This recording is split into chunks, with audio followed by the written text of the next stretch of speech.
अगर आप बीमार हैं और आप सोच रहे हैं कि एंटीबायोटिक लेने से आप ठीक हो सकते हैं, तो आप गलत हैं। ऐसा इसलिए क्योंकि WHO की एक रिपोर्ट आई है। रिपोर्ट में बताया गया कि दवाएं बेअसर हो रही हैं। WHO एंटीबायोटिक दवाइयों के अत्यधिक उपयोग और एंटीबायोटिक प्रतिरोध पर चिंता व्यक्त करता है, जिसके कारण दवाएं कम प्रभावी हो रही हैं।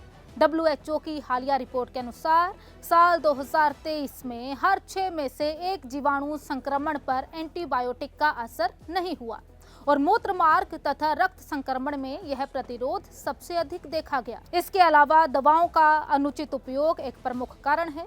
WHO ने एंटीबायोटिक दवाओं के विवेकपूर्ण उपयोग और प्रतिरोध के खतरे को कम करने के लिए सख्त कदम उठाने का आग्रह किया। स्वास्थ्य विशेषज्ञों का कहना है कि विशेष तौर पर एंटीबायोटिक दवाओं का असंयमित और बार बार इस्तेमाल शरीर में एंटीबायोटिक रेजिस्टेंस बढ़ा रहा है, जो आने वाले समय में एक गंभीर स्वास्थ्य चुनौती बन सकता है। एंटीबायोटिक रेजिस्टेंस का मतलब है जब बैक्टीरिया जैसे रोगाणुओं को मारने के लिए बनाई गई दवाओं के प्रति ये रोगाणु बचाव की क्षमता विकसित कर लेते हैं।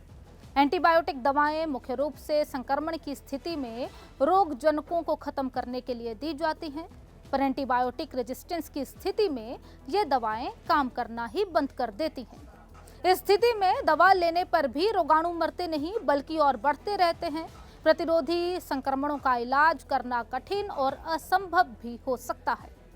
Global antibiotic resistance surveillance report 2025 के अनुसार WHO के दक्षिण पूर्व एशिया और पूर्वी भूमध्य सागरीय क्षेत्रों में सबसे अधिक प्रतिरोध दर लगभग हर 3 में से 1 संक्रमण देखा गया है। इसके बाद अफ्रीकी क्षेत्रों 5 में से 1 संक्रमण का स्थान है, जो सभी वैश्विक औसत से ऊपर है।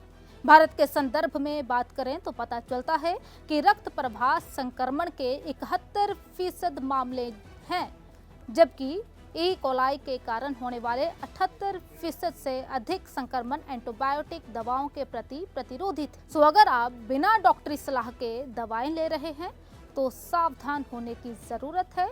कहीं आप गंभीर बीमारियों को न्योता तो नहीं दे रहे।